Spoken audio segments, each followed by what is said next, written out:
ज्ञानदेव तुकाराम पंढरीनाथ भगवान की जय। राजाधिराज प्रभु रामचंद्र भगवान की जय। पवन सुत हनुमान की जय। शिवदेव दत्त वासुदेव हरी। जरा पुढे सरकू पाहिजे जायचं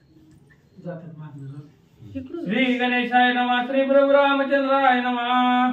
अच्युत नाम धरुणी मानसी गरुड निघाला अमृतासी। भागवंदिता कश्यपाशी साई सप्त ऋषी त्याशी झाले। श्री गणेशाला वंदन करून प्रभू रामचंद्राचं स्मरण आणि सद्गुरूशी शरण जाऊन कथेचं अनुसंधान। त्या ठिकाणी असणारा गरुड म्हणले अमृत आणण्यासाठी आपल्या असणाऱ्या आईचं वचन पूर्ण करण्यासाठी तिची असणारी इच्छा अमृत आणायचं म्हणून अमृत आणण्यासाठी त्या ठिकाणी जावं लागलेलं आहे। त्याच वेळेस अच्युत असं नाम आहे त्या ठिकाणी, ज्या नामाचा असणारा नाश त्या ठिकाणी होत नाही, कदापिही असणारं नाम त्या ठिकाणी नाहीच होत नाही, असं हे भगवंताचं अच्युत असणारं नाम आहे। आणि हेच नाव असणाऱ्या गरुडानं म्हणजे असणाऱ्या मुखाच्या ठिकाणी धारण केलेलं आहे। आणि अखंड भगवंताचं नामस्मरण करत गरुड म्हणजे असणारा आणि अमृत आणण्यासाठी त्या ठिकाणी म्हणजे निघाला। गरुड्याती क्रमोनी गगन सूक्ष्म रूपे धरुणी जान परमामृत लक्षित पूर्ण तव गोरक्षण अमृतासी। आणि ज्या वेळेस असणाऱ्या अमृत आणण्यासाठी म्हणजे असणारा गरुड त्या ठिकाणी निघाला, त्याच वेळेस असणाऱ्या कश्यप ऋषीला नमस्कार त्या ठिकाणी घातला आणि असणारी 7 ऋषी म्हणजे त्या ठिकाणी असणाऱ्या गरुडाला सहाय्य झालेले आहे। आणि त्याच वेळेस असणारं गरुडानं म्हणजे त्या ठिकाणी पलायन केलं, असणारं गमन त्या ठिकाणी करू लागला। त्यावेळेस असणारा जो देह आहे हा देह त्या ठिकाणी सूक्ष्म केला, अतिशय लहानात लहान असणारा देह त्या ठिकाणी धारण केला आणि असणारा मनामध्ये एकच ध्यास त्या ठिकाणी की आईचं असणारं मन पूर्ण करण्यासाठी त्या ठिकाणी इच्छा पूर्ण करण्यासाठी परमामृत आणायचंय हेच ध्यानीमनी त्या ठिकाणी लक्ष केलं। आणि त्यावेळेस जात असताना विचार करू लागलेला आहे की असणारा अमृताला त्या ठिकाणी रक्षण करते त्या ठिकाणी असंख्य आहेत, अनेक ठिकाणी आणि राखणदार म्हणजे त्या ठिकाणी बसलेले आहेत, असा विचार करत आणि गरुड निघालेला आहे। प्रथम सर्पाचे संपूर्ण, दुसरे रक्षण वरुण, तिसरे जाण यक्षगण मरुद्मग्न ते चौथे।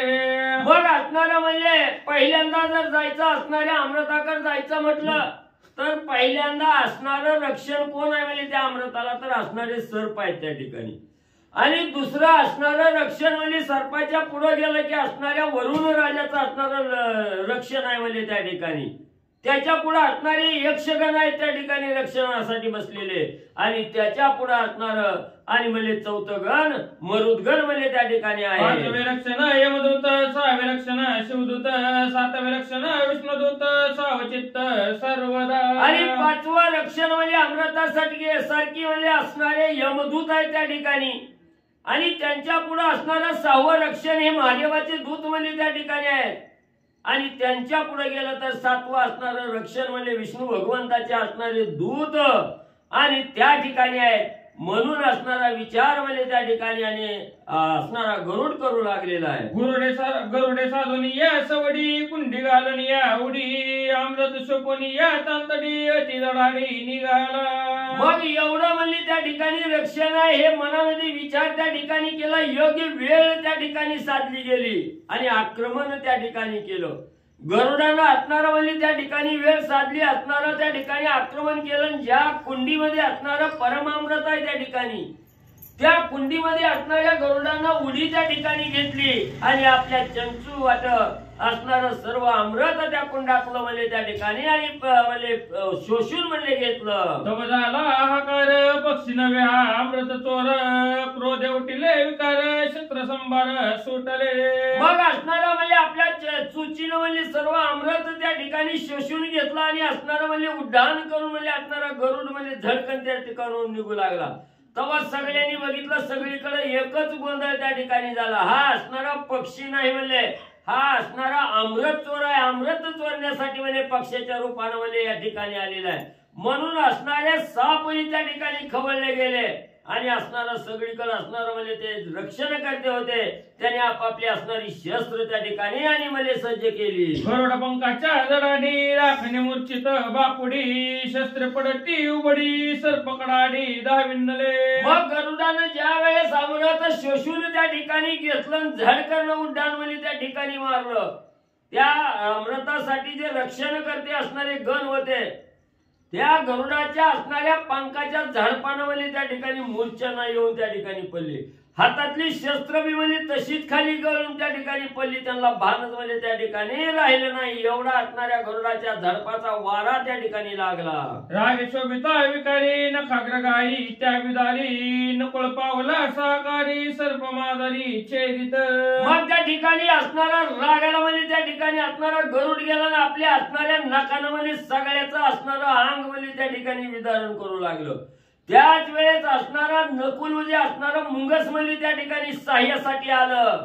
आणि जे सर्प म्हणजे असणाऱ्या गरुडावर म्हणजे त्या ठिकाणी चाल करून चालले होते, त्यांना असणारं त्यांच्याबरोबर युद्ध करण्यासाठी म्हणजे असणारं मुंगस पुढे आलं आणि ते असणाऱ्या सापाचं विदारण म्हणजे असणारा नकुल करू लागला. वरून घालून पाशाशी गरुडा कळीला पक्षशी नकुळे कराडून पाशाशी केले गरुडाची निर्मुक्त. मग पुन्हा असणारा म्हणजे पुढे सर्पाच्या पुढे गेलं की असणाऱ्या वरुण राजाचा असणारा पाश त्या ठिकाणी होता आणि वरुण राजाने आपला असणारा पाश त्या ठिकाणी टाकला गेला आणि त्या पाशात म्हणजे असणाऱ्या गरुडाला त्या ठिकाणी बंधन केलं, आकळलं गेलं.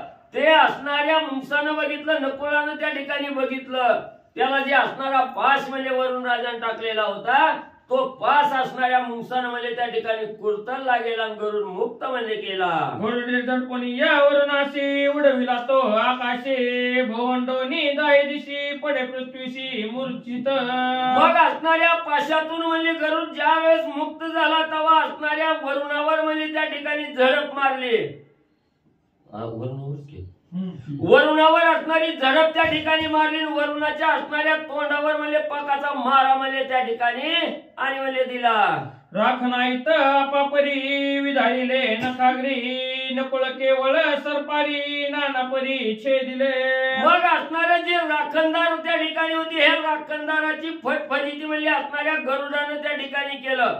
असणारा आपल्या असणाऱ्या पायाच्या नखानं म्हणजे त्या असणाऱ्या सगळ्या राखणदाराला म्हणजे असणारं त्या ठिकाणी बेजार म्हणजे करून सोडलं, त्रासून त्या ठिकाणी सोडलं.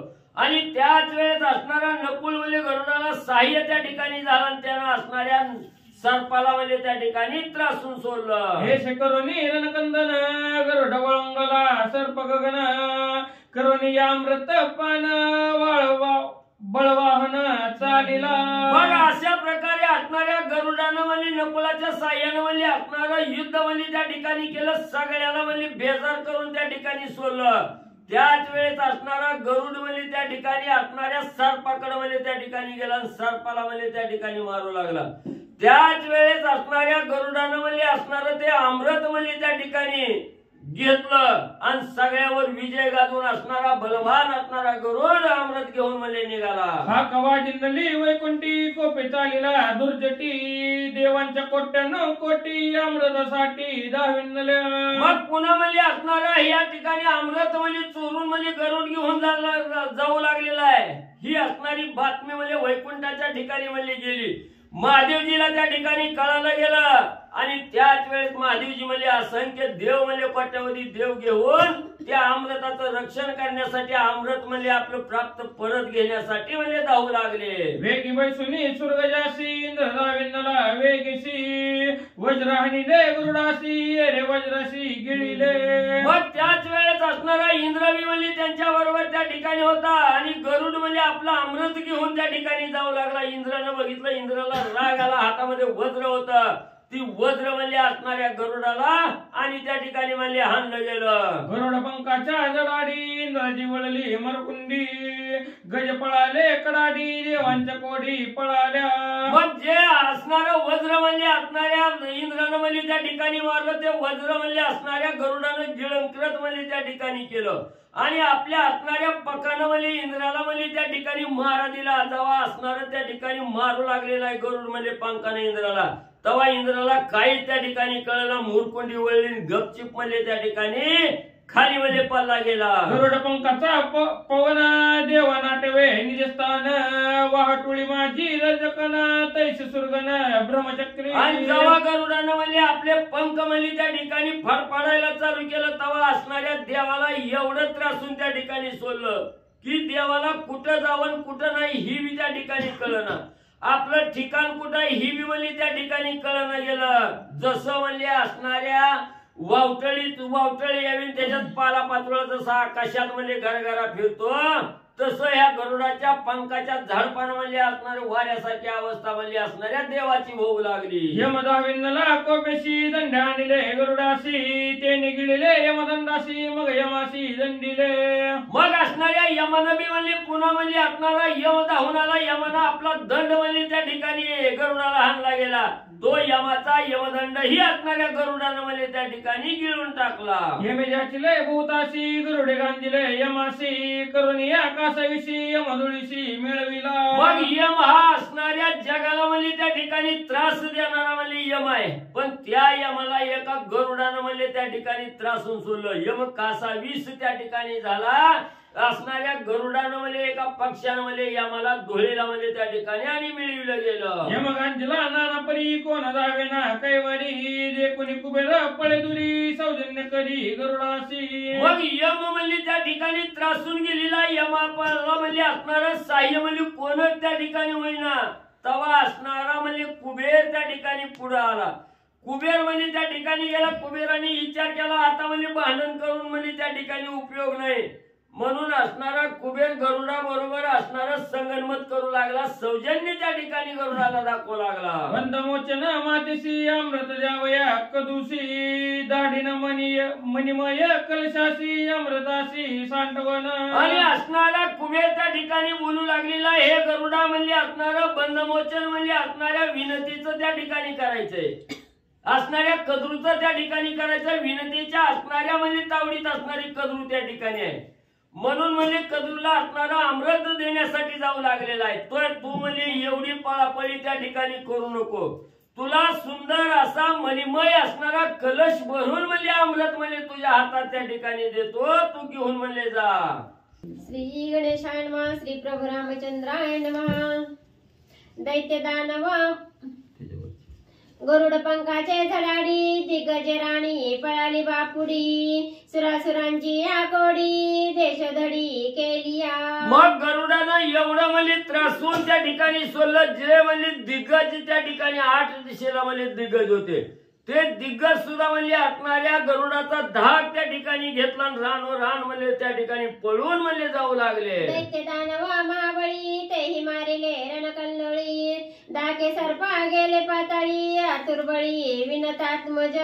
मग विनतेचा असणारा मुलगा गरुड आहे म्हणजे त्या ठिकाणी देव दानवाला म्हणजे त्या ठिकाणी त्रासून सोडलं. ती सुद्धा म्हणजे गरुडाला भिवून पळून गेली आणि राहिलेले सर्प सुद्धा म्हणजे आपल्या असणाऱ्या पाताळाच्या ठिकाणी जाऊन लपून म्हणजे बसले. मंत्रभूता जळशक्ती झाला प्रजापती तव कमंडलू हिरवणी हाती अच्युत शक्ती गिळीला. मग पुन्हा म्हणजे असणाऱ्या त्या ठिकाणी कुणालाच ऐकणं गेला तेव्हा असणाऱ्या प्रजापती असणाऱ्या ब्रह्मदेव म्हणजे त्या ठिकाणी हातात कमंडलू घेऊन म्हणजे त्या ठिकाणी आले. त्याच वेळेस असणाऱ्या गरुडानं म्हणजे त्या कमंडलूवर झडप त्या ठिकाणी घातली. नसणारा म्हणजे ब्रह्मदेवाचा कमंडलू म्हणजे हिसकावून घेतला आणि गिळंकत म्हणजे केला.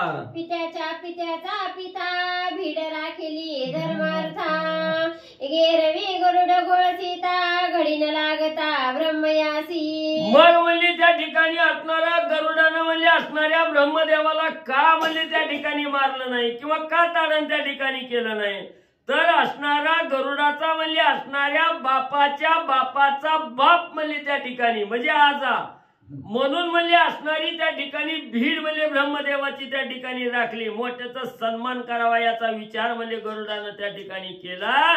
नाहीतर म्हणजे एक क्षण सुद्धा म्हणजे असणाऱ्या ब्रह्मदेवाला सुद्धा गोळसायला म्हणजे लागला नसता. देवे क्रोधांधळी गरुड हाणीतला त्रिशूळी गरुड त्रिशूळा ते गिळी शिव ते वेळी विस्मित. पुन्हा असणारे महादेवजी म्हणजे हातात त्रिशूळ घेऊन म्हणजे त्या ठिकाणी आले. कुणालाच ऐकणं गेलं म्हणून राग म्हणजे महादेवाला त्या ठिकाणी आला आणि त्या गरुडाला म्हणले आपल्या हातातला असणारा त्रिशूळ म्हणले त्या ठिकाणी फेकून मारला गेला. त्याच वेळेस तो महादेवाचा त्रिशूळही असणाऱ्या गरुडानं त्या ठिकाणी गिळला गेला. महादेवानी बघितलं, महादेवाला आश्चर्य त्या ठिकाणी होऊ लागलं. त्रिशूळ गिळावयाची शक्ती हे कैची या गरुडा प्रती, सदाशिव पाहे निश्चिती हृदय स्थित श्रीराम. मग असणारा महादेवजी विचार करू लागला, माझा असणारा त्रिशूळ आहे म्हणली, ही गिळलाय म्हणली असणाऱ्या गरुडानं, ह्याला असणारी कसली म्हणली असणारी शक्ती म्हणली ह्याला कवा म्हणले त्या ठिकाणी प्राप्त झाली, कशाच्या जोरावर ह्यानं गिळला गेला. तेव्हा महादेवाने अंतर्ज्ञानानं त्या ठिकाणी पाहिलं गेलं. तर त्यावेळेस महादेवजीला दिसलं गेलं की असणाऱ्या गरुडाच्या हृदयामध्ये असणारा भगवान श्रीराम त्या ठिकाणी आहे, हृदयस्थ असणारा प्रभू रामचंद्र म्हणले आणि या गरुडाच्या अंतःकरणामध्ये आहे. श्रीराम नामाच्या निज स्थिती गरुडे जिंतिली त्रिजगती, त्रिशूळ गिळावयाची शक्ती झाली निश्चिती श्रीराम नाम. मग महादेवजीला कळलं गेलं की असणाऱ्या गरुडाच्या मुखामध्ये अखंड असणाऱ्या प्रभू रामचंद्राचं रामनाम आहे म्हणले त्या ठिकाणी, आणि या रामनामाच्या जोरावर असणारा त्रिशूळ म्हणले त्या ठिकाणी जिंकलेला आहे. म्हणून कुठलंही संकट आलं की राम नाम म्हणजे त्या ठिकाणी धारण केलं की असणाऱ्या सद्भक्ताला कुठलीही अडचण म्हणजे त्या ठिकाणी येत नाही. आणि या रामनामाच्या जोरावर म्हणजे असणारा त्रिशूळ म्हणजे गरुडानं जिंकला. हृदय अमृता मुखी राम नाम, त्यासी कोणा करी संग्राम, कुंटला शिवाचा पराक्रम श्रीराम नाम परिसोणी. मग म्हणजे त्या ठिकाणी असणाऱ्या हृदयामध्ये असणारा म्हणजे अमृत त्या ठिकाणी आणलेलं आहे आणि मुखामध्ये असणारं रामनाम आहे त्या ठिकाणी. मग म्हणजे तिथं असणारं अमृत आणि रामनाम म्हणजे याचा संगम त्या ठिकाणी झाला की तिथं म्हणजे असणारा काय म्हणजे युद्धाला त्या ठिकाणी कमी आहे, म्हणजे युद्धात विजय तर होणारच आहे त्या ठिकाणी असणारा. त्याच्यामुळं म्हणजे असणारा माझा पराक्रम म्हणजे ह्या गरुडा पुढे म्हणजे खुंटला गेला. महादेवजी विचार करू लागले, ऐकता श्रीरामाचे नाम सदाशिवासी आले प्रेम, मूर्छित पावला विश्राम युद्ध संग्राम विसरला. मग असणाऱ्या गरुडाच्या मुखामध्ये राम नामाचा जप त्या ठिकाणी आहे, राम राम राम राम असणारा गरुड त्या ठिकाणी करू लागलेला आहे. हे असणाऱ्या महादेवजींनी त्या ठिकाणी बघितलं गेलं. महादेवजीला असणारं त्या ठिकाणी राम हे असणाऱ्या महादेवजींनी कंठाच्या ठिकाणी धारण केलेलं आहे. प्रेम त्या ठिकाणी उत्पन्न झालं आणि असणारी क्षणभर मूर्छना त्या ठिकाणी आली आणि असणारे महादेवजी त्या ठिकाणी म्हणजे शांत झाले. गरुडे कश्यपाच्या उपदेशी नामे जिंतिले सदाशिवासी, कळी काळाची गती कायसी हरिभक्तांची बाधावया. मग असणाऱ्या गरुडाला म्हणले असणारा उपदेश कुणाचा झाला होता तर असणाऱ्या कश्यप ऋषीचा त्या ठिकाणी झालेला होता. आणि त्याच असणाऱ्या उपदेशावर म्हणजे गरुडानं असणारा म्हणजे त्या ठिकाणी राम नामाच्या जोरावर म्हणजे असणाऱ्या महादेवाला म्हणजे त्या ठिकाणी जिंकलं गेलं. तिथं असणारा काळ कळी काळ जरी त्या ठिकाणी आला तरी काय त्याला अवघड आहे म्हणजे जिंकायला त्या ठिकाणी. राम नामाच्या जोरावर म्हणजे असणाऱ्या हरिभक्ताला म्हणजे त्या ठिकाणी कसलंही संकट म्हणजे बाधा करत नाही, सगळ्यावर विजय म्हणजे प्राप्त करता येतो. निज भक्तासी द्यावया भेटी विष्णू पावला उठा उठी, चक्रात वसुनिया मुष्टी कृपा दृष्टी पयाला. मग आता हा असणारा निजभक्ताच्या ठिकाणी अखंड मुखामध्ये राम नामाचं स्मरण त्या ठिकाणी आहे. हे असणाऱ्या विष्णू भगवंतानी त्या ठिकाणी जाणलं गेलं आणि आपला असणारा निजभक्त आहे, प्रेमाची भेट त्या ठिकाणी द्यावी हा विचार त्या ठिकाणी केला. हातामध्ये असणारं चक्र त्या ठिकाणी धारण केलं आणि असणारी कृपा दृष्टीनं पाहत म्हणजे असणाऱ्या गरुडाकडं म्हणजे असणार त्या ठिकाणी आणि विष्णू भगवंत म्हणजे येऊ लागले. लौकिकी द्यावी युद्धक्रम परिभक्तांचे आवडे प्रेम, गरुड स्मरे नित्यनाम पुरुषोत्तम तुष्टला. मग असणारा म्हणजे त्या ठिकाणी आता लौकिकार्थ जगाला त्या ठिकाणी युद्ध केलेलं त्या ठिकाणी दिसावं, पण भगवंताच्या अंतःकरणामध्ये निजभक्ताविषयीचा कळवळा त्या ठिकाणी होता. का असणारा निजभक्त हा अखंड असणारा राम नामस्मरण त्या ठिकाणी करतोय, भगवंताची आराधना अखंड त्या ठिकाणी करतोय. मग हे असणाऱ्या भक्ताचं प्रेम असणाऱ्या भगवंताला त्या ठिकाणी अतिशय आलेलं होतं. म्हणून म्हणले असणाऱ्या भक्तावर प्रेम करण्यासाठी कृपा दृष्टीने असणारा भगवंत त्या ठिकाणी तुष्टला. हातामध्ये चक्र घेऊन असणाऱ्या गरुडाकडे म्हणले विष्णू भगवंत आले. जस प्रेम स्मरे नाम त्या अधीन पुरुषोत्तम नामे संतुष्ट आत्मा राम भक्त काम कृपाळू. मग जो असणारा सद्भक्त अखंड भगवंताचं नामस्मरण त्या ठिकाणी करतो त्या सद्भक्ताच्या अधीन असणारा भगवंत आहे त्या ठिकाणी. मग जिथं नाम आहे तिथं असणारा भगवंत म्हणजे धावून म्हणजे त्या ठिकाणी जातो आणि असणाऱ्या भक्ताच्या मनाची मनोकामना पूर्ण म्हणजे त्या ठिकाणी असणारा भगवंत म्हणजे करतो. श्रद्धेलया जो स्मरे नाम त्याचे मी हृदयी वाहे नाम नामनिष्ठाचे पुरवी काम नामे सुगम मत प्राप्ती. मग त्या ठिकाणी असणारे भगवंत त्या ठिकाणी सांगू लागलेले आहे सहज म्हणजे असणारं काहीही कार्य त्या ठिकाणी करत असताना सहज जरी माझं असणारं नाव म्हणजे त्या ठिकाणी असणाऱ्या साधकानं म्हणजे मुखामध्ये घेतलं त्याचं स्मरण त्या ठिकाणी केलं तर त्याच्या हृदयाच्या अंतःकरणामध्ये जे असणारा माझा भाव आहे त्या ठिकाणी जे नाम त्या ठिकाणी धारण केलेलं आहे त्या नामनिष्ठाच्या सद्भक्तावर असणारा म्हणजे मी त्या सद्भक्ताच्या अधीन म्हणजे मी त्या ठिकाणी राहतो असं असणारे भगवंत त्या ठिकाणी सांगतात. अमृत सोडवावया बळी चक्र मोकळी वनमाळी गरुड चक्राते ही गिळी विस्मय सकळी माणिजे. मग आता कुणाला त्या ठिकाणी ऐकणं लौकिकार्थ असणारं युद्ध त्या ठिकाणी करावं लागतं म्हणून गरुडावर असणारं चक्र त्या ठिकाणी असणाऱ्या भगवंतानी सोडलं गेलं.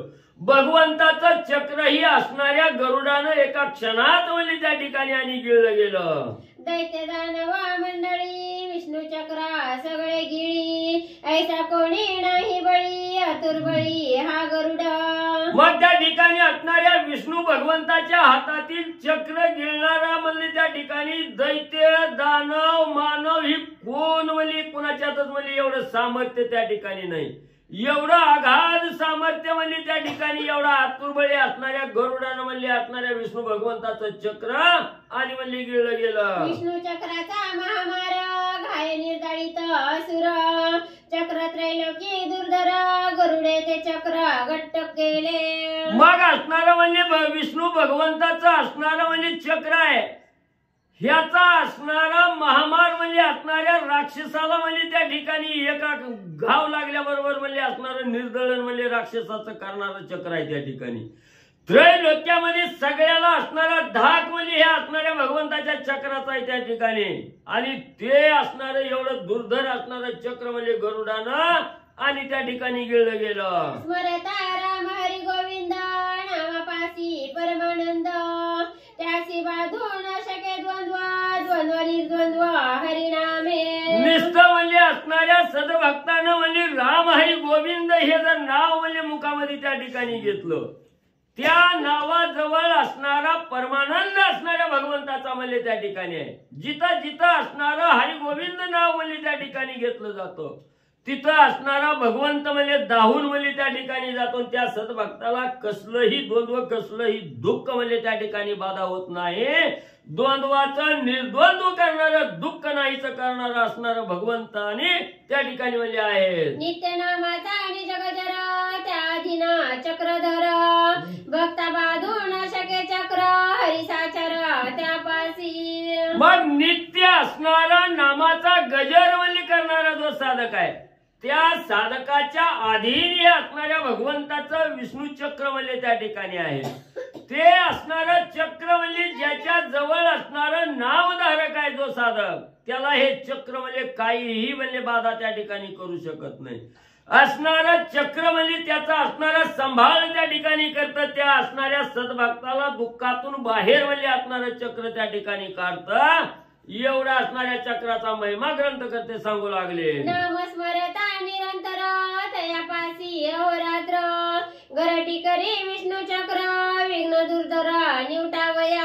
आणि ज्या साधकाच्या जवळ म्हणजे अखंड असणाऱ्या रामनामाचं स्मरण आहे राम हरी गोविंद हे नाम आहे आद्याच्या मुखामध्ये त्याच्या असणाऱ्या जवळ म्हणजे असणारे भगवंत म्हणजे अखंड निवास त्या ठिकाणी करतात. आणि त्या असणाऱ्या भक्तावर आलेल्या विघ्नाचं निरसन म्हणजे करण्यासाठी असणारे भगवंत म्हणजे धावून त्या ठिकाणी येतात आणि त्या सद्भक्ताचं संकट म्हणजे बाजूला करतात.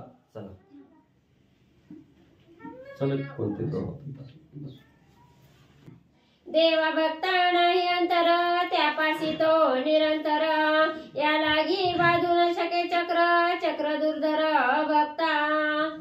ग्रंथ करते श्री संत एकनाथ महाराज या ठिकाणी सांगतायत गरुड आणि भगवंताचं युद्ध चालू आहे. गरुड कोणालाच ऐकणा गेला महाराज, सगळ्याला त्या ठिकाणी जिंकू लागला. त्यावेळेस भगवंत युद्धासाठी आले, पण युद्धाला येत असताना कृपा दृष्टीनं आलं. आता भांडण खेळायला कोण कृपा दृष्टीने येतं का? पण भगवंत आले, कारण तो निज भक्त आहे, भक्ताला भेटी देण्यासाठी आलेला होता. देव आणि भक्त यांच्यामध्ये अंतरच नाही, दोघं एकच आहेत.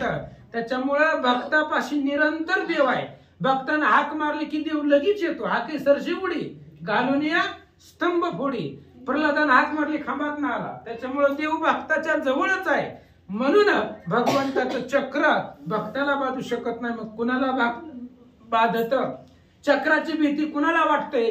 जो अभक्त आहे, भगवंत ज्याला आवडत नाही, जो भगवंताचं नामस्मरण करत नाही, जो अभक्त आहे त्याला चक्र दुर्धर आहे असं सांगतात. माझे निज चक्र गिळवणा गरुडा विजयी तू संपूर्ण विष्णू म्हणे मी सुप्रसन्न माग वरदान वेगेसी. आणि भगवंतानं सोडलेलं चक्र देव भगवान श्री विष्णूचं गरुडाचं युद्ध चालू आहे. देवाने सोडलेलं चक्र गरुडाने गिळलं. गिळल्याबरोबर भगवंताने सांगितलं गरुडा तू विजयी झालाय, काय मागायचं ती माग. गरुड म्हणला हारलंय कोण, जिंकलंय कोण? कुणी कोणाला द्यावं महाराज? जो हारलंय तो सांगतोय काय मागायचं ती माग. त्यावेळेस आता गरुडजी भगवंत काय सांगतात ऐका. ज्या ज्या वरदाना मागसी ते ते देईन अति उल्हासी ऐकोणी हासे आले गरुडासी काय विष्णूसी बोलत. भगवान परमात्म्याने सांगितलं गरुडा काय मागायचं ती माग, कोणतंही वरदान माग, जे जे मागशील ते मी देणार आहे. गरुडाला हसू आलं महाराज, याला आपण युद्धामध्ये पराजित केलंय. गरुडात भगवंताचं चक्र आपण गिळलंय आणि हात सांगायला लागलाय काय मागायचं ती माग. गरुडानं हास्य केलं आणि हसून देवाला काय बोलतो ऐका. चिंतिले नाही माते वरदेसी कोणी अर्थे मीच प्रसन्न झालो तू ते मागसी ते देईन मी. आणि भगवंताला सांगितलं गरुडानं देवा तुम्ही मला जिंकलंय का युद्धाच्या ठिकाणं? इथं आलेली सगळे हारलेले, तुमच्या सहित सगळे हारले. मग तुम्ही जिंकलं नाही, तुमचा विजयी झाला नाही, मग मला वर कोणत्या आनंदाने देताय? काय नाही म्हणले, तुम्ही काय देणार आहोत? तुम्हीच मागा, मी तुम्हाला देतो. गरुड सांगते तुम्हालाच काय मागायची ती मागा, मी देतो. गरुड सांगू लागला कश्यप गुरुचा हात माथा तुझे अच्युत नाम नित्य स्मरता मज काय आहे अपूर्णता मागसी आता ते देईन मी. आणि गरुडानं सांगितलं माझ्या डोक्यावरती कश्यप गुरूंचा हात आहे आणि मुखामध्ये भगवंताचं नाव आहे, त्यामुळं तुम्हीच मागा. बघा, बोलून विचार करण्यापेक्षा विचार करून बोलावं. बोलून विचार करून काय उपयोग आहे? त्याच्यामुळे विचार करून बोलावं. गरुडानं काहीच मागचा पुढचा विचारच केला नाही. काय मागायचंय ती माग. आता देव महाराज चतुरातो शिरोमणी, भगवंत अत्यंत हुशार आहे, चतुर आहे. गरुडानं माग म्हटल्याबरोबर भगवंत काय मागतात ऐका. कोणी गरुड वचन भाष्य बंदेसी गोऊन विष्णू मागे वरदान सावधान अवधारा.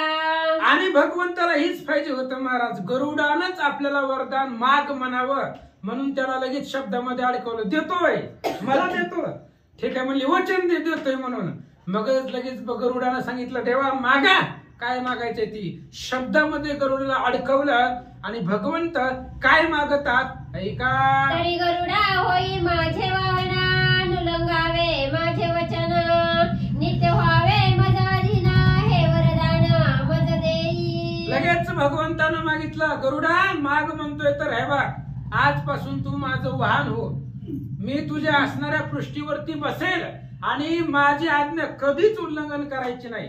मी सांगल तसंच ऐकायचं, ते मात्र सुद्धा बदल करायचा नाही. त्यामुळे हे बघ म्हणले तू आता सांगितलंय, शब्द दिलाय, त्याच्यामुळं माझ्या अधीन हो, मी म्हणतो तसं, असं भगवंत बोलतात. ऐकता विष्णूचे मागणे गरुड विचारी निज म्हणे भाष्य देवनिया न देणे निंद्या जिने ती लोकी. भगवंताचं बोलणं ऐकलं गरुडाला, मग गरुडाने विचार केला, बोलायच्या आधी थोडा विचार करायला पाहिजे होतं. ही देव आहे, जगाचा सांभाळ करणारा, ही काय मागल ह्याचा विचार केला का आपण? डायरेक्ट बोललो काय मागायचं ती मागा. आता शब्द तर दिलाय आणि ते आता जर नाही म्हटलं, जमत नाही म्हटलं तर चालतंय का? सगळी कीर्ती परंपरा, वंश परंपरा काय बास शब्द देऊन पुन्हा न देणं हे चुकीचं आहे. त्याच्यामुळे जाऊ दे, आता दिलाय शब्द तर पाळू. मिथ्या करिताची भाक देव पितरा नित्य विमुख. अहिके परत्री काळे मुख नरक दुःख मिथ्यात्वे. आणि आपण दिलेला शब्द आहे, वचन आहे, भाक आहे, ती जर खोटं ठरलं तर परलोकामध्ये गेलेले आपले पूर्वज सुद्धा त्या ठिकाणी लाजिरवाणी होतील, त्यांनाही दुःख होईल. या लोकांमध्ये परलोकामध्ये सगळीकडे आपलं तोंड काळं, अधपतन भोगावं लागेल. कारण दिलेला शब्द पाळणं हे महत्वाचं असतं. त्याच्यामुळे आता आपण दिलंय भगवंताला तर बघू असं गरुडाची सांगतात. मिथ्या बोलती वितंड नरकावचती ते शंड. त्याचे मुखची नरक कुंड पाहुणे तोंड तयाचे. आणि जी खोटं बोलते, खोटं बोलणं पाप आहे महाराज. आणि खोटं बोलल्यावर नरकाला जातोय माणूस. सहज बोलतो महाराज खोटं आपण सहज बोलतो. कुठं आहे? हाय इथं दवाखान्यापाशी असतं स्टँडवर. त्यामुळं खोटं बोलणं आणि नरकाला जावं लागत नाही. खोटं बोलणाऱ्याला नरकाला जावं लागत नाही, तोच नरक आहे असं सांगतात. मिथ्यानुवादी गाणी ती लोकी उठे पोडी. पितर विमुख मुख देखोडी मिथ्यावाणी तो नरक. जो खोटं बोलतो, ज्याची वाणी खोटी आहे, त्याच्या तोंडाची वास येते महाराज. वास येते म्हणजे सुगंध जरी येत असली तरी त्याचं वागणं आचरण व्यवस्थित नसतं. खोटं बोलणाऱ्याला जगात किंमत राहत नाही. त्याच्यामुळं जे परत्रिक आहे, ऐत्रिक आहे, नरकाला जावं लागतं. आणि आपले पूर्वज सुद्धा अधपतनाला जातात. त्यामुळं खोटं बोलायचं नाहीये. आता आपण शब्द दिलाय तर पाळू. गरुडाजी बोलतात. ऐसिया उपपत्ती गरुडे विचारणी चित्ती. जीवित्व द्यावे विष्णूच्या हाती केवळ निश्चिती निर्धारू. आणि गरुडाने विचार केला, जाऊ द्या म्हणले, देवाने काय मागितले? शरीर मागितले. जाऊ द्या, देवासाठीच जगायचं आणि देवासाठीच मरायचं, दुसऱ्या जगामध्ये कोणीच नाही. आता आपण ही जीवनच विष्णूला अर्पण करू. विष्णू या शरीराचं कसं वापर करायचा, सांभाळ करायचा तसं करू द्या. कारण हे जीवन विष्णूच्या हातामध्ये आहे आणि आपलं बी जीवन त्याच्याच हातामध्ये आहे महाराज. आपण झोपतोय आपल्या मनानं, उठवायचं का नाही त्याच्या हातात आहे. आणि त्यानं नाही उठवलं तर 4 माणसं लागतात उठवायला. म्हणून जीवन भगवंताच्या हातामध्ये अर्पण करू असा विचार गरुडाजी करतात. शरीर विष्णूचे वाहन जीवेनुलंगी विष्णू वचन. काया वाचा म्हणे विष्णू अधीन तेने पावन ती लोकी. आणि गरुडाने विचार केला, आपण जर विष्णूचं वाहन झालो तर त्रिजगतामध्ये मान आहे महाराज. आधीच गरुडाला लोक घाबरत होती, आता पराक्रम पाहिलेला. आणि आता विष्णूचं वाहन झालंय. त्याच्यामुळं कधी जर पराजयच आलंच तर पाठीमाग भगवंत आहे, पाठीवरच आहे. त्यामुळं भगवंत असल्यामुळं त्रिजगतामध्ये आपल्याला मान आहे. आणि अशा पद्धतीचा विचार काया आणि वाचा आणि मनानं गरुडानं आपलं सगळं सर्वस्व भगवंताला विष्णूला अर्पण केला. ऐसा करिता निर्धारू हृदय प्रकटला सद्गुरु. विवेक प्रकाशिला सदरू कृपाळू गुरु तो ऐका. आणि विचार केला गरुडानं, आता जीवनच विष्णूला अर्पण करू असा विचार करत असताना कश्यपानं दिलेला उपदेश, आणि कश्यप हेच गुरु होते गरुडाचे, लगेच अंतःकरणामध्ये प्रगट झाले आणि त्याला बोध केला. ऐका, तो स्मरता कश्यपाचे वचन विष्णू परमात्मा ब्रह्मपूर्ण. हे गरुडासी बाण लिखून समाधान गुरुवाक्य. आणि लगेचच कश्यपाचं जे शब्द होते युद्धाला जाण्याच्या आधी कश्यपानं मंत्र दिला होता, अच्युत नाम धरोणी मानसी गरुड निघाला अमृतासी. भगवंताचं नाव कंठामध्ये धरून निघाला होता.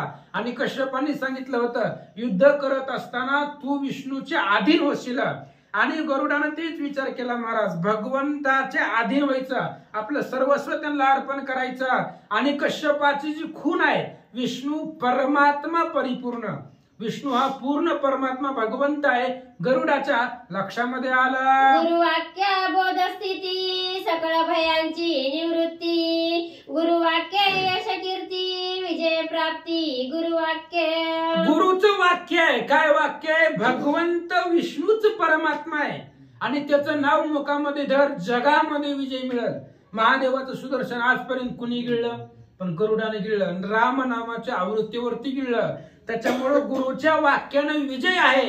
गुरुच्या वाक्यानं भीती नाही वाटली. एवढी लोक होती पुढं तरी गरुड घाबरला का? गुरुवाक्य समर्थ आहे. गुरुचा हात डोक्यावरती आहे त्यामुळं गरुडाला भीती वाटली नाही. ते गुरुवाक्य निर्धारिता विष्णू चालको निज चित्ता. विष्णू इंद्रिया ते नेमिता सर्व सत्ता विष्णूची. आणि मग गरुडाच्या लक्षामध्ये आलं आपल्या वडिलांचं, गुरुरूपी वडिलांचे शब्द त्यांचा बोध झाल्यानंतर मग गरुडाला खून पटली. विष्णू परमात्मा आहे आणि सर्व सत्ता विष्णूची आहे महाराज. सगळी सत्ता आहे. श्रीराम शरीर उठवी बैसवी. श्रीराम शरीर निजवी फिरवी. हे जाणतेनी स्वानुभवी. एरा पदवी अतर्क्य. ह्या विष्णूकडे जी पद आहे ती कुणाकडेच पद नाही महाराज. शरीराला चालवणं विष्णूच्या हातामध्ये आहे. एकंदरीत सगळी सत्ता जगामध्ये जेवढी आहे तेवढी सत्ता विष्णूची आहे. गरुडाच्या लक्षात आलं. जगी विष्णूची एकात्मता तेथे मी देता तो मागता. हे तव नगडे तत्वता सर्व सत्ता विष्णूची. आणि विष्णूच जगामध्ये कोंदलेलं आहे. चर आचारामध्ये भगवान परमात्मा कोंदलेला आहे. त्याची सत्ता आहे. जगच त्याचं आहे. त्याच्यामुळं तिथं भगवंत मागणारे कोण? मी देणारा कोण? माझ्या मुखातून वधून घेणारा कोण आहे? विष्णूच आहे. माझ्या हृदयामध्ये कोण आहे? विष्णूच आहे. समोर कोण आहे? विष्णूच आहे. सर्व सत्ता विष्णूची. सगळी सत्ता त्या भगवंताचीच आहे. ऐसी विचारणी चित्ता विष्णू चरणी ठेविला माथा. मजा अर्पिता नार्पिता तुझा दिनता सर्वस्वे. आणि लगेचच गरुडाने भगवंताच्या चरणावरती माथा ठेवला, नमस्कार केला आणि सांगितलं देवा आजपासून उर्वरित सगळं शरीर तुम्हाला अर्पण. जगलो तरी तुमच्यासाठी आणि मेलो तरी तुमच्यासाठी. माझं सर्वस्व काया वाचा मनानं शरीर तुम्हाला अर्पण केलं असं गरुड महाराज बोलतात. माझे सत्व तत्व तू आपण. माझे जीवन तू परिपूर्ण. माझे जे कामीपण तेही तू संपूर्ण महाविष्णू. आणि तुम्ही सर्वस्व आहेत. माझं सत्व जे आहे ही सत्व संपूर्ण तुम्ही आहेत. माझं जीवनच तुम्ही आहे. मी जी जीवन जगतोय ती तुमच्या इच्छेनं जगतोय. माझं जे काय अंतःकरणामधला मी पण आहे, अहंकार आहे, सगळं सगळं सर्वस्व ते तुम्हीच आहेत. गरुडाजी सांगतात गोडी साखर दोन्ही एक तैसा तू स्वामी मी सेवक. मज तुझं नाही वेगळी का भिन्नत्व देख वर्तता. गोडी आणि साखर नाव दोन आहेत पण वस्तू एकच आहे. गोडी साखरीच्या ठाई गोडी आणि साखर एकच असतं महाराज. आणि जसं गोडी साखरेला चिटकून राहते तसं मी तुमचा सेवक आहे. तुम्ही त्या ठिकाणी माझी स्वामी आहे. तुला आणि मला वेगळीक नाहीये, भिन्नत्व नाहीये. आपण दोघं एकच आहोत. गरुडाजी सांगतात श्री विष्णूचा निज सेवक म्हणता गरुडासी परमहरिक. मज तुझे सेवेचे परम सुख दृष्टी सन्मुख मज राखावे. आणि गरुडाजी सांगतायत भगवंता तुमचा सेवक होण्यासाठी मला आनंद आहे. कारण खूप आनंद आहे. तुमचा सेवक होऊन जगावा ह्याच्यासाठी सुद्धा भाग्य लागतं. रामाची सेवा करायला सुद्धा नशीब लागतं महाराज. भगवंताची सेवा काय कोणाला पण भेटते का? भाग्य लागतं. आणि मी भाग्यवान आहे. तुमचा स्वतःचा सेवक म्हणून घेताना मला अत्यंत आनंद आहे. तुझ्या सेवेमध्ये जी सुख आहे ते कशातच नाही. त्यामुळे आता दृष्टी पुढे तुमच्या डोळ्यासमोर मला अखंडित राहू द्या. म्हणून कुठेही जावा महाराज गरुड हनुमंत पुढे उभे राहते. गरुड आणि हनुमंत देवाच्या पुढे अखंडित उभा आहेत असं सांगतात. पाहता तुझे श्रीमुख फिके होया समाधी सुख. चरणी ठेविला मस्तक दृष्टी सन्मुख मज ठेवी. आणि भगवंता तुमच्या डोळ्यासमोर अखंडित मला राहू द्या. अहो तुमचं श्रीमुख जर पाहिलं तर पाहता श्रीमुख सुखावले सुख डोळे आमचे भूक नवजे माझ्या अनंत जन्मीचे विसरलो दुःख पाहता तुझे मुख. पांडुरंगा किती प्रमाणात द्यायची महाराज. तुमचं असणार जी काही दृष्टी आहे त्या दृष्टीच्या समोर मला राहू द्या. म्हणून भगवंताच्या पाया पडला गरुड. आता मला वेगळं करू नका, तुमच्या दृष्टीच्या समोरून करू नका. गरुडजी बोलतात, ऐकोनी गरुडाचे वचन विष्णू झाला संतुष्ट मान. दृष्टी पुढे नित्य स्थान दिदले नेमून गरुडासी. गरुडाचं बोलणं ऐकलं महाराज. भगवंताला आनंद वाटला आणि भगवंतानं गरुडाला आपल्या डोळ्यासमोर स्थान दिलं. भगवंताची जिथं मूर्ती आहे तिथं गरुड आहेतच. भगवान श्री विष्णू पांडुरंग परमात्मा कुठेही जाऊ द्या, कुठेही मूर्ती असू द्या, भगवंताच्या मंदिरामध्ये सुद्धा गरुड आणि हनुमंत आहेत. कुठेही जाऊ द्या, गरुड भगवंताच्या डोळ्यासमोर आहे. दिदले नेमून गरुडासी. आपल्या डोळ्याच्या समोर स्थान म्हणजे ठिकाण, जागा भगवंतानं गरुडाला दिली.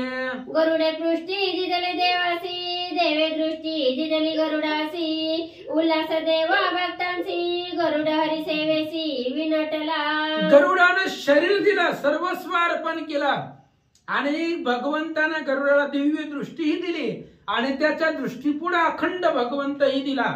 जिथे जिथं गरुड पाहिजे तिथं भगवंत म्हणजे गरुडाच्या डोळ्यासमोरच देव. अशा पद्धतीने गरुड हरी सेवेसी विनटला. भगवंताच्या सेवेला सर्वस्व अर्पण गरुडाने केलं. गरुडन विनटोनी श्रीहरी काया वाचा मने करी. झाला विष्णूचा आज्ञाधारी जोडीला करी तिष्ठत. आणि गरुड भगवंताला विनटला महाराज. भगवंताच्या अधीन झाला, काया वाचा मनानं झाला भगवंताच्या अधीन. भगवंताच्या सत्तेखाली सर्वस्व शरीर अर्पण गरुडानं भगवंताला केलं. देवा भक्ता झाले युद्ध युद्ध नव्हे तो महाबोध. एका जनार्दनी विनोद परमानंद रणरंगी. अशा पद्धतीने भगवंतानं जे काय आपलं आहे गरुडानं आपलं सर्वस्व भगवंताला अर्पण केलं. युद्ध नव्हतंही, कारण युद्ध करायला कुणीही कृपा दृष्टीने येत नसतं. डोळं मोठं करून येत असतात भांडण करायला, पण भगवंत कृपा दृष्टीने आला होता. निज भक्ता देव या भेटी भगवंत आला होता. त्याच्यामुळे युद्ध नाही, हा महाभूत आहे, देव आणि भक्ताची भेट आहे असं सांगतात. विष्णू म्हणे खगेश्वर तू माझा आज्ञाधार. तरी गिळीला जो शस्त्र संभार तो द्यावा सत्वर शिवाधिकार. लगेच भगवंतानं सत्ता गाजवायला सुरुवात केली. ऑर्डर, सेवक झालाय ना, दास झालाय ना, मग आता इथून पुढे मी सांगतो तसं माझं ऐकायचं. मी जसं सांगेल तसं ऐकायचं. तिला मात्र सुद्धा बदल करायचा नाही. सासून सुनेला सांगितलं माझं ऐकायचं. सुनेला सांगितलं गॅसवर दूध ठेवलंय लक्ष ठेवू. कुठून आला का मांजराला? ती महाराज आलं, ते मांजर आलं, दूध पिऊन बी गेलं. सून फक्त हात बांधून उभा. काय ठेवलंय सांगितलं, लक्ष ठेवायला सांगितलंय, माराय कुठं सांगितलंय. निवांत उभा होती, ती मांजर दूध पिऊन गेलं. हे असल्यावर ठरलेलं, असल्या आज्ञेला काय करायचंय. अरे निस्सीम आज्ञा तुझी पाळणार आहे. लगेच भगवंतानं ऑर्डर दिली, हे बघा आता ज्यांचं ज्यांचं तू शस्त्र गिळलेलं आहे, ज्या ज्या देवांचं जी अस्त्र गिळलेलं आहे तिथे त्यांच्या त्यांना परत अर्पण करा. जी शस्त्रे त्रैलोकी दुर्धर साहून शकती सुरासुर. काळ कापे ओ रात्र ती त्वा समग्र गिळेली. आणि भगवंताने सांगितलं गरुडा तू अशी शस्त्र गिळलेली आहेत जी त्रैलोक्याला दुर्धर आहे.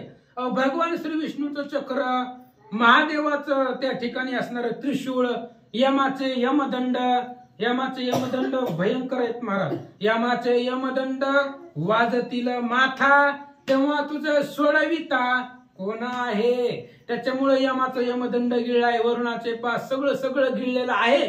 ते त्यांना परत अर्पण कर. तुला शस्त्राची काय गरज आहे भगवंत सांगतात. दंड त्रिशूळ वज्र चक्र शस्त्र गिळली अति दुर्धर. झाले यशाचे डोंगर कीर्ती सागर त्वा भरिले. दंड यमाचा यमदंड आहे, महादेवाचं त्रिशूळ आहे, इंद्राचं वज्र आहे, भगवान श्री विष्णूचं चक्र आहे. एवढं सगळं तुम्ही गिळून टाकलंय, गिळून कृत केलंय. त्यामुळं यशाचे डोंगर झालं, गरुडाची कीर्ती अफाट झाली. त्याच्यामुळं त्यांची शस्त्र परत त्यांना अर्पण कर. भगवंत गरुडाला सांगतात, शूरवीर तू धैर्य लाठा श्रेष्ठ यशा तुझा वाटा. त्याही यशाच्या बांधल्या मोठा सुरवरिष्ठा देई शस्त्रे. सांगितलं गरुडा तू आधीच प्रतापी आहे, शूर आहे, वीर आहे आणि तुझं यश ब्रह्मांडामध्ये समावत नाही. त्याच्यामुळं यशाच्या मोठ्या तू बांधलेल्या आहेत, यश कीर्ती ब्रह्मांडामध्ये गाजवले. त्यामुळे हे जे देव लोक आहेत त्यांची शस्त्रे त्यांना परत माघारी दे. उभय पक्षांचा क्रम तुझ्या शस्त्रांचे नाही काम, अदट दाटुगा पराक्रम शस्त्रे सुरोत्तम गौरवी. आणि भगवंताने सांगितलं गरुडा उभय पक्षाचा तो पवन. गरुड जरी नुसता निघाला तरी मोठे मोठे पर्वत उसळून पडतात, एवढं वार त्या गरुडाच्या पंखाचं आहे. मग एवढं तुझ्यापाशी पक्षाचं बळ असताना, तुझ्या पंखाचं बळ असताना तुला शस्त्राची काय गरज आहे? तुला त्या ठिकाणी शस्त्र सांभाळण्याची काय गरज आहे? त्याच्यामुळे त्यांना परत देऊन टाक. भगवंत सांगतात यश कीर्तीच्या उत्तरी गरुड गौरविला श्रीहरी, तेने तो लोळे पायावरी आज्ञाशिरी वंदिली. आणि लगेचच यश कीर्तीच्या उत्तरामध्ये तो शिविला गरुडानं गौरव केला, भगवंतानं गौरव केला गरुडाचा. यश कीर्ती सुंदर अशा प्रकारचं बोलून त्या ठिकाणी असणारा गरुड भगवंतानं गरुडाचा गौरव केला. आणि जी जी असणारी शस्त्र होती ती सगळे त्यांना परत अर्पण करण्याची आज्ञा दिली. गरुड भगवंताच्या पायावरती लोळू लागला. यमसी दंड इंद्रासी वज्र, त्रिशूळे पूजिला श्री शंकर, चक्रे पूजिला चक्रधर, गरुडे समग्र सुखी केले. गरुडाने सगळ्याला आनंद दिला महाराज. मग काय काय केलं? यमाचा यमदंड दिला, इंद्राचा इंद्राला वज्र दिला, महादेवाची पूजा केली. पूजा म्हणजे हळद कुकू लावून नाही महाराज, त्यांचा असणारा मान सन्मान करणं, त्यांचा गौरव करणं म्हणजे त्यांची पूजा करणं. त्यांचे शस्त्रास्त्र त्यांना अर्पण करणं म्हणजे त्यांची पूजा करणं. आणि गरुडानं महादेवाचं त्रिशूळ महादेवाला अर्पण केलं, ब्रह्मदेवाला त्यांचं कमंडलू दिलं. अशा पद्धतीने सगळ्याला सुख गरुड देऊ लागला. पाचारोनिया प्रजापती कमंडलू दिला त्याचे हाती, अवघे जे जयकार करीती आलिंगिती गरुडा ते. आणि मग ब्रह्मदेवाला बोलवलं. मग अशी सांगितलं पित्याचा पिता म्हणून राखलाय, धर्मार्थी राखलाय. धर्म सांगताय की मोठ्या माणसावरती हात उचलायचा नाही, म्हणून ब्रह्मदेवाला ठुलं. म्हणून जाऊ दे म्हणले. आता ब्रह्मदेवाला बोलवलं. ब्रह्मदेव लांब गेले होते, म्हातारा माणूस कशाला लागला धक्काबुक्कीमध्ये, तर म्हणून गरुड ब्रह्मदेव निघून गेले होते. बोलवलं, पाचारण केलं, त्यांचं कमंडलू त्यांच्या हातामध्ये दिलं. आणि गौरव सगळ्यांचा गरुडजी करतात. श्री गणेशाय नमः, श्री सरस्वते नमः, प्रभू श्रीरामचंद्राय नमः. सर्पासी पाजेला पियुष तेही परतले, होई विष अमृत वाचून या देख निषेक मारितील. वरची घ्या, डबल होऊ द्या, काय करा. पुढील अमृताची कथा इंद्र सांगे जीववता, सर्पामृत पाजिता होईल तत्वता ते विष. आणि मग लगेचच त्या ठिकाणी अमृताची कथा. इंद्र महाराज पुढे आले. इंद्र पुढे आला भगवान श्री विष्णूच्या समोर. म्हणले देवा, अमृत ह्या गरुडाच्या हातामध्ये द्यायचं नाही. हे ना एवढं अमृतासाठी कुटाणा केला, एवढी भांडण केली, मान्य आहे, पण अमृत याच्या हातामध्ये द्यायचं नाही. का? अमृत जर साप पिले तर ते अमृताचं विष होईल. आणि अमृताचं जर विष झालं मग अमर कसे जगतील? अमर हे अमृतावरती जगतात. त्यामुळे माझं असं म्हणणं आहे, गरुडाला अमृत द्यायचं नाही. सर्पासी पाजिला पियुष तेही परतले, होई विष अमृत वाचून या देख निषेक मारतील. सापाला जर हे अमृत दिलं तर ते अमृताचं सुद्धा विष होईल. आणि मग अमृताचं जर विष झालं तर अमर लोकांनी काय प्यायचं? कारण ते अमृतावरती जगतात. अमर लोक अमृतावरतीच ते जगतात. त्यांच्यापाशी काय गॅस आहे का, चूल आहे का, काय आहे? अमृतावरती ते जीवन जगतात. त्याच्यामुळं जर विष अमृताचं झालं तर अमर मरून जातील असं इंद्रदेव बोलतात. सुरवरांची हरवावया भूक, देणे निर्माण केले पियूक, ते सर्पामुखी होतील विष अमर निशेष मरतील. अमृताची निर्मिती कशासाठी केली महाराज? सुरवरांची हरावया भूक. देवांना भूक लागेल की देव अमृत पितात. अमृतानं देवांची भूक थांबते, भूक मरते. अमृत पिलं की देवांना भूक लागत नाही. आणि जर अमृत सापांना दिलं तर मग देव निशेष मरून जातील. इंद्रदेव सांगतात, अमृत दिदली या सर्पाशी सर्गस्थ मरतील उपवासी, या लागी युद्ध केले गरुडाशी, बळे अमृताशी हरावया. इंद्रदेव सांगू लागले, भगवंता गरुडाचं आणि आमचं काय बांधाला बांध नाही, गरुडाचं आणि आमचं काय शेजार पाजार काय सुद्धा नाही बघा भांडणं करायला. एकच कारण होतं, गरुडानं अमृताचं हरण केलंय आणि अमृताशिवाय सगळे देव मरून जातील, म्हणून ते अमृत हिरावून घ्यावं याच्यासाठी आम्ही गरुडा बरोबर युद्ध केला. इंद्रदेव सांगतात, तव येणे अभय पक्ष मेळी, मर्दोनी सुरासुरांची फळी, शस्त्रे गिळोनी सगळी निघे तत्काळी अमृतासी. आणि यानं युद्ध करत असताना उभय पक्षाच्या बळावरती सूर असुर सगळे आले होते युद्धाला, देव दानव आलेले होते, सगळ्यांना त्या ठिकाणी युद्धामध्ये पराभव केला आणि अमृताचा कलश घेऊन तो गरुड निघाला. इंद्रदेव सांगू लागले, तव विष्णू सुबुद्धी तत्वता, युद्ध गरुड न जिंकता, त्यासी केली दृढ अप्तता, सूर्य कार्यार्थ साधावया. आणि तेवढ्या वेळामध्ये भगवान श्री विष्णू आले आणि आल्यानंतर भगवान श्री विष्णूनं गरुडाला जिंकलं नाही, पण त्याच्या बरोबर मैत्री केली. कधी कधी युक्ती सुद्धा करावी लागते महाराज. आपलं कसं असतंय, उगच त्या ठिकाणी ताकद दाखवायची, बघतो म्हणून जाऊन मार खाऊन येते. ती बळ लागतं, कधी कधी युक्ती लागते. भगवंताने युक्ती चालवली आणि गरुडाला न जिंकता त्याच्या बरोबर आप्तपणा केला असं सांगतात. विष्णूने थोर ख्याती केली, गरुड जे का अर्तो बळी, तो अवकळोनी निज बोली, शस्त्र देवविली अम्हासी. भगवान श्री विष्णूने अफाट ख्याती केली, गरुडाला फक्त बोलण्यामध्ये आकळलं. अहो किती बी ताकदीचा माणूस असू द्या, फक्त आपले जर शब्द गोड असतील तर पुढच्या माणसाला जिंकता येतं. म्हणून साच आणि मवाळ, मिथिळे आणि रसाळ, शब्द जैसे कल्लोळ अमृताचे, अमृतासारखं गोड बोला महाराज, कितीही ताकदवर असू द्या नमतो. म्हणून त्या ठिकाणी सांगितलं, गरुडानं भगवंताने युद्ध केलं नाही तरी सुद्धा गरुडाला जिंकलं आणि आपापली सगळी शस्त्र आपापल्याला अर्पण केली असं सांगतात. घालागी बोलावया निश्चिती, अम्माशी झाली उत्पत्ती, तोची श्री विष्णू अमृतार्थी, सांगेल युक्ती गरुडासी.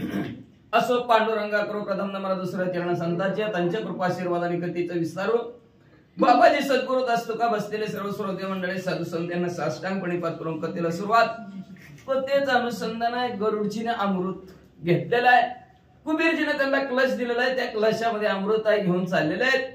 जात असताना आता त्या अमृताचं वाटप कसं करायचं, कधी घ्यायचं, कोणी घ्यायचं, त्याची युक्ती भगवंत गरुडजीला सांगतील, ऐका म्हणले. अमृता वाचोनी निश्चिती, अमर मरणाते पावती, तेव्हा गरुडाशी यश कीर्ती, त्याची अपकीर्ती होईल. गरुडला यश प्राप्त झालं, भगवंताचं वाहन बी बनले, अमृत घेऊन बी चालले, पण अपकीर्ती होईल. यश आलं पण ते यशाची अपकीर्ती होईल. कशी होईल तर देव अमृत पिल्याशिवाय जगतच नाहीत. देवांना अमृत नाही मिळलं तर देव मरतील. मग गरुड काय लोक म्हणतात, काय ते गरुडची अमृत घेऊन गेले त्याच्यामुळे सगळं दिवस होईल. मग अशा अपकीर्ती गरुडाची होईल अशा प्रकारचं असणारं वर्णन करतात. कोणी इंद्राच्या वचनाशी विष्णू बुद्धी सांगे गरुडासी, जेने साधी दोन्ही कार्यासी, ते तुझ पाशी सांगे. अशा प्रकारचं इंद्रदेव भगवंत आणि गरुडजीला बोलत होते. यश प्राप्त झालं बरोबर आहे, पण अपकीर्ती होईल, देव मरतील. मग जेणेकरून देवी वाचतील आणि गरुडाची असणारी यश असणारी कीर्ती तिने जगतात पसरली जाईल, दोन्ही कार्य बरोबर होईल. त्याच्यासाठी भगवंता तुम्ही गरुडजीला अमृत कसं प्यायचं, कसं घ्यायचं, त्याचं नियमधर्म सांगा. मातेचे वावया बंध मोचन, सर्पाना घडे अमृतपान, तैसे सांगेन विधान, सावधान अवधारी. इंद्रदेव सांगू लागले, लक्ष देऊन ऐका. गरुडच्या आईच्या त्या कद्रूच्या हातून सुटका होईल, पाणी भरायचं तिचं बंद होईल आणि देवतांनाही अमृत प्राप्त होईल. त्याच्याविषयीची तुम्हाला माहिती सांगतो, लक्ष देऊन ऐका. इंद्रदेव सांगू लागले, सर्पाशी कळो न देता, कद्रूची द्यावे अमृता, अशुची दोषे होईल गुप्तता, होईल सुन्नता अमृत निघेई. मग म्हणले सांगायचं त्यांना, सर्पांना तर अमृत मिळलं नाही पाहिजे, सापांना तर अमृत मिळलं नाही. का तर असणारा सापांना काही दिलं तरी त्याचं विशेष होणार आहे. सापांना अमृत तर पिऊ द्यायचं नाही आणि बंधनात आईला तर मुक्त करायचंय. दोन्हीच्या दोन्ही कामं करायचंय. त्याच्यासाठी त्यांना सांगायचं शुद्ध होऊन या, म्हणजे आंघोळ, आपल्या भाषेत सरळ म्हणजे आंघोळ करून या. आंघोळ करून आला, शुद्ध झाला की मग तुम्हाला अमृत प्यायला मिळेल, अशा प्रकारची युक्ती सांगतो. अमृत कलश गंगा तिरी म्या ठेविला से दुर्वापुरी मात्र बंद मोचन करी भावे नमस्कारी कद्रुते. मग गरुडजीने लगेच इंद्रदेवाचं बोलणं ऐकलं. गरुडजी भर दिशा असणार उडालेले आहेत, कद्रूच्या जवळ आलेले आहेत. कद्रूला सांगू लागले, हो मी तुझ्यासाठी पाताळातनं परमामृत आणलेलं आहे. तर गंगा नदी आहे, त्या गंगा नदीच्या तटावर हराळीचं बेट आहे. त्या हराळीच्या बेटामध्ये अमृताचा कलश ठेवलेला आहे.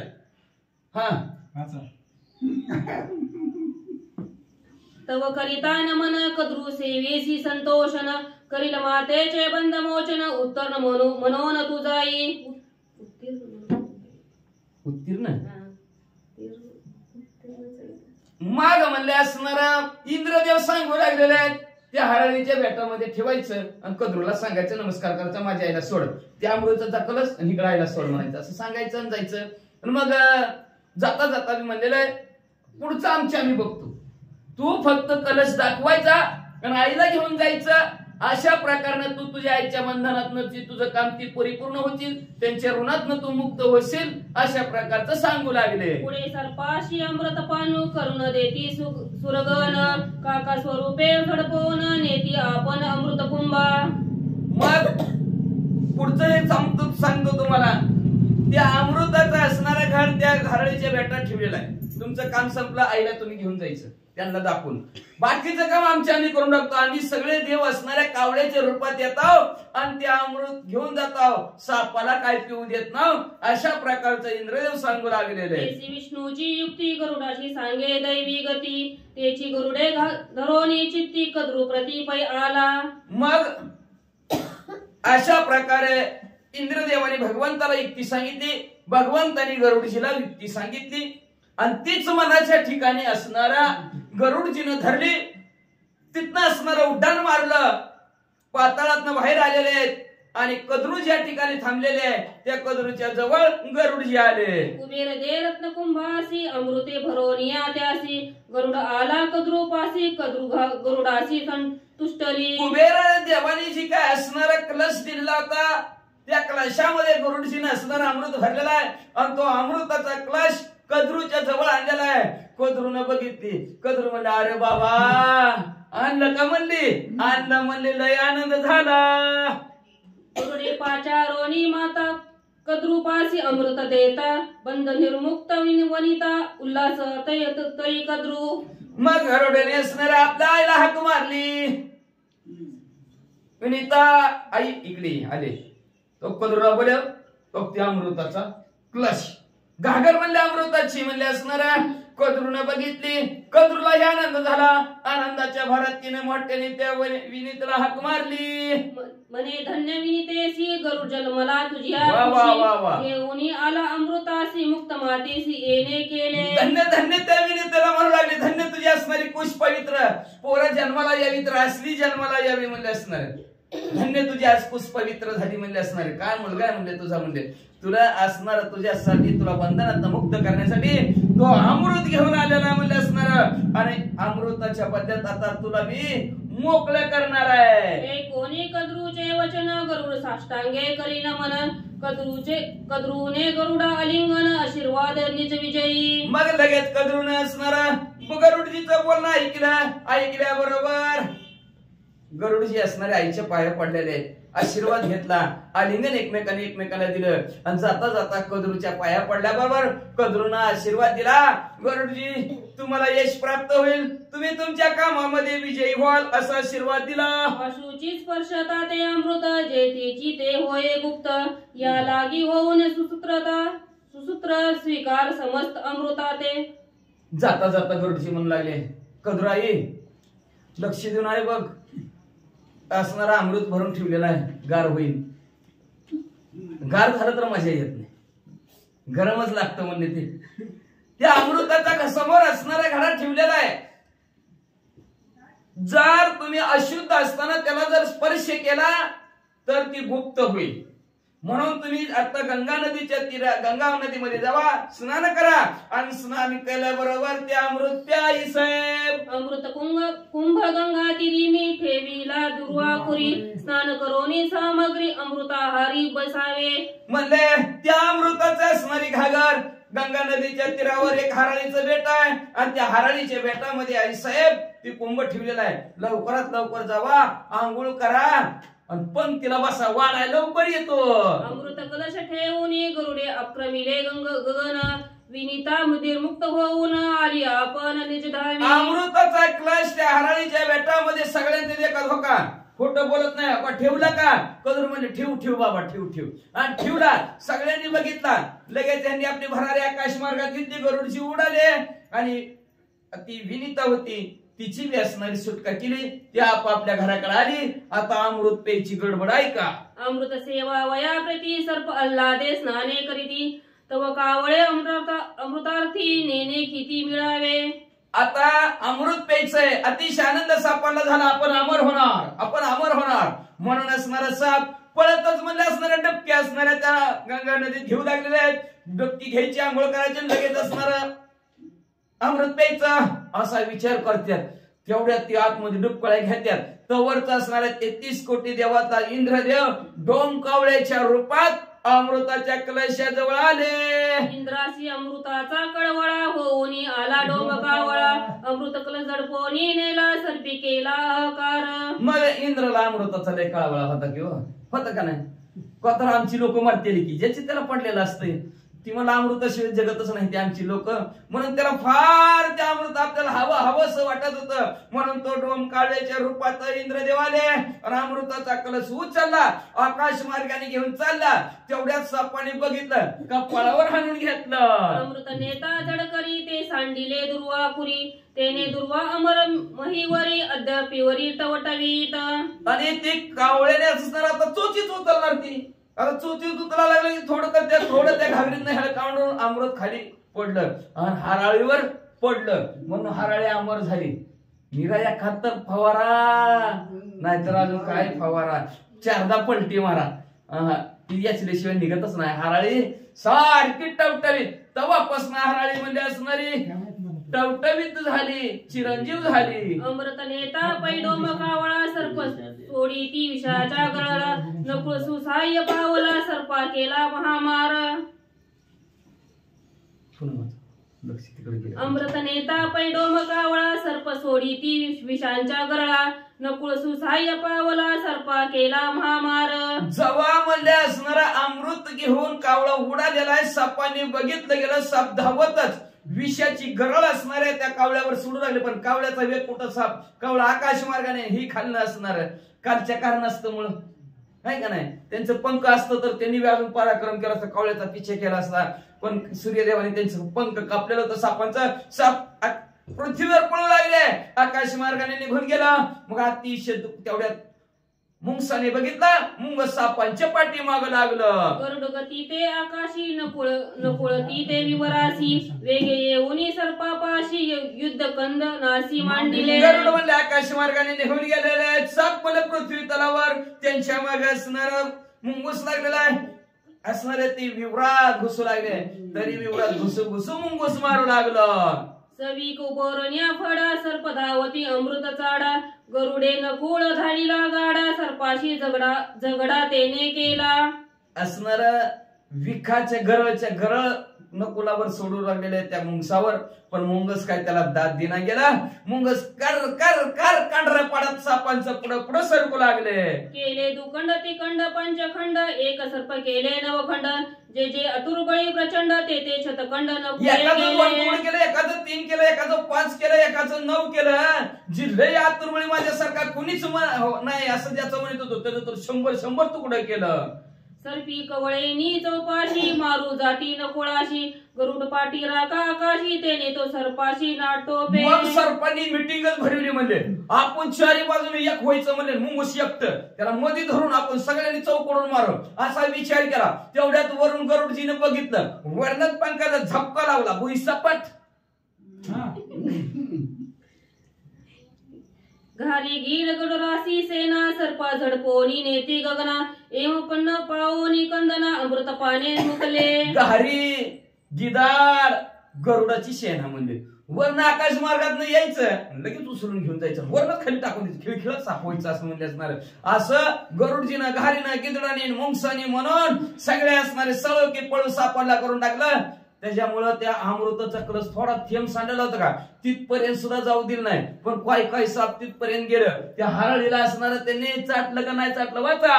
नकुळ मारी मार करी भूतळी गरुड गीत घारी अंतराळी दुरणी सर्पा केली रवंदळी भेने पाताळी रिघाले. नकुळाने असणारा त्या मुंगसानी पृथ्वी तलावर मारू लागलेले आहेत. आकाश मार्गाने घार गिधड गरुड सापांना मारू लागलेला आहे. साप म्हणले आता आपलं काय खरं नाही म्हणजे असणार इतर हंकार उपयोग नाही. घाबरले आणि पाताळात निघून गेले. गरुडे कैसे केली युक्ती साधोनी मातेची निर्मुक्ती अम्मा मारविले नकुळ हाती अमृत प्राप्ती कागासी. गेले ती गेले पाताळात विचार करायला लागले कसलं डोकं गरुडजीचं. आईची बी सोडून केली अमृत ज्याचं होतं त्याला बी महागारी देऊन टाकलं आणि आम्हाला मिळू बी दिलं नाही म्हणले.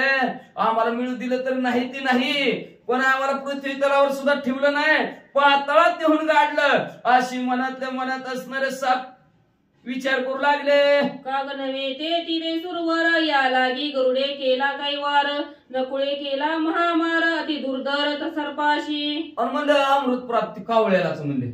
दोघात तिसरा सगळंच विसरला म्हणले. धड सापाला बी नाही धड गरुडाला बी नाही कावळ्यालाच गेलं म्हणले असणार. म्हणजे कस काय असं झालं तर म्हणले असणार ते कावळ्याच्या रूपात 33 कोटी देव होत म्हणून त्यांना असणार ते प्राप्त झालं. पण मुंगसानी म्हणले आमचं नाही नाटच करून टाकला म्हणले आम्हाला लयच घाबरून सोडलं म्हणून पळालो. दर्भी सांडिले अमृत उदंड सर्पाचा टती लावणी तोंड दर्भे जीवा झाला भूखंड दुःख प्रचंड तेने त्यासी. आता म्हणले थोडं तरी सांडलेलं असेल की म्हणले असणार चाटून पुसून तरी हाणू म्हणले असणार म्हणून काय साप भीत कुठे गेलं मुंगस गेलं पळून गरुड गेला पुढे म्हणले असणार. तेवढ्यात एक दोन बाहेर आले आणि जिथं ते अमृताचा कलश ठेवला होता का कावळ्याने उचलत ह्या कांदा हाजारी वेळ पडला म्हणून त्या हराळीला असणारा चाटायला लागली. आता हराळीचं पान कडक असतं जरा जीभ लावली की त्या जीबीचं त्यांचे 2 तुकडं मग तर जास्त दुःख व्हायला लागलं तर पडायला लागले साप. 110 झाले. अमृत स्वादाची भुली दशे चाटिता जीवा चारिली शेकी काकुळती उरली शिकलाविली निज कपटे. वाटलं सापडला अमृताची चव तरी कसली आहे बघा वाटतं माणसाला कशाची चव घ्यावी तसं सापडला वाटलं आपण शेवटची चव तरी घ्यावी म्हणून त्या हराळीला चाटायला गेली. शेवटी जीवा चिरले काय राहिलं तेल गेलं तूप गेलं हाती राहिलं दुपटनं. कपट केलं की तळपट झाल्याशिवाय राहत नाही. सापांना कळलं कपटाने आपल्याला अशा प्रकारची शिक्षा भेटली मार तर खाल्ला पण जीबीचं सुद्धा लय 2 तुकडं झालं म्हणून कपट कोणाला करायचं नाही ह्या जीबीनं तरी वाचा. पित्र भक्ती मात्र भक्ती तेरे गरुड पाशी अमृत प्राप्ती दुःख कपटाची गती सर्पे पावती हाती दुःख. पित्र भक्ती आहे वडिलांची सेवा वडिलांची भक्ती आणि वडिलालाच गुरु मांडलं बरं का कश्यपालाच गुरु मांडलं. ज्याचा गुण तो अंगीकारीला 24 गुरु दत्तात्रय महाराजांनी केले. मग आपल्याला जे शिकवले ते गुरु कश्यप ऋषी असणारे गुरु आहेत.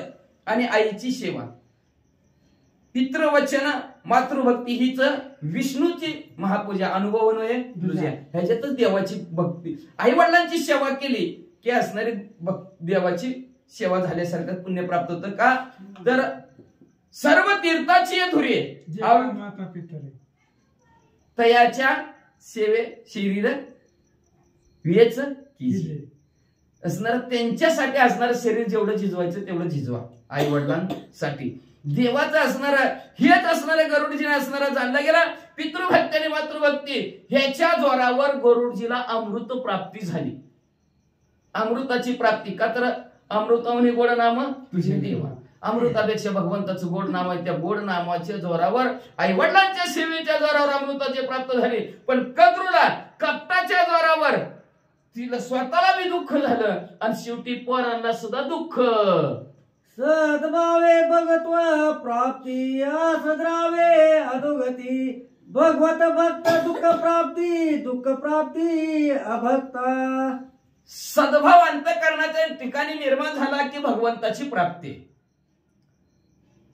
पण आपला भाव तसा निर्माण होत नाही. म्हणून मग शब्द गेला होता, श्रद्धा युक्त अंतःकरण पाहिजे, त्याला पाहिजे. श्रद्धेने घ्या किंवा अश्रद्धेने घ्या, कसंही येडे वाकड्या गायन परी तुझेच म्हणविन, कसं बी करा, मरा तरी वाल्याचा वाल्मिकी झाला. कसंही नामस्मरण करा. भावयुक्त अंतःकरणाने भावयुक्त अंतःकरणाच्या ठिकाणी भाव म्हणजे देवावर श्रद्धा म्हणजे विश्वास झाला की त्या साधकाला भगवंत प्राप्त झाल्याशिवाय राहतच नाही. काय होतं गरुडजी जवळ नुसतं जाता जाता वडिलांनी सांगितलं भगवंताचं नामस्मरण करत जा, झालं. त्या भगवंताच्या नामस्मरणाच्या जवळ त्याला भगवंताची प्राप्ती झाली. नामासरसे घाली उडी, नामासरसे भगवंताने उडी घातली, त्याला संकटातून निवडलं. पण जिथं भाव नाही तिथं अधोगतीला गेल्याशिवाय राहतच नाही. कदरूकडे भाव नव्हता, सापाकडे भाव नव्हता, गेली पाताळात, अधोगतीला म्हणजे नरकाला जातात म्हणजे असणारा. आणि भगवत भक्तांना सुख प्राप्ती आहे. किती सुख झालं गरुडजीला. भगवंताचं वाहन, देवी दिलं देह भजना गोमटा, देवाने भजन देवाची सेवा करावी म्हणून देवाने ध्येय दिलेला होता. पण देह शेवटी देवाच्या जिथून आलो तिथं समोर झाला, देवाच्या सेवेसाठी त्याचा ध्येय लागला गेला. म्हणून तिथं जी भगवत भक्त आहेत त्यांना सुख प्राप्ती आहे, आणि जी अभक्त आहेत त्यांना दुःखच मिळतं. म्हणजे वाचा, सर्पापासून परम अमृत गरुडाचे देवा प्राप्त, इंद्रादी देव समस्त गरुडे निश्चित सुखी केले.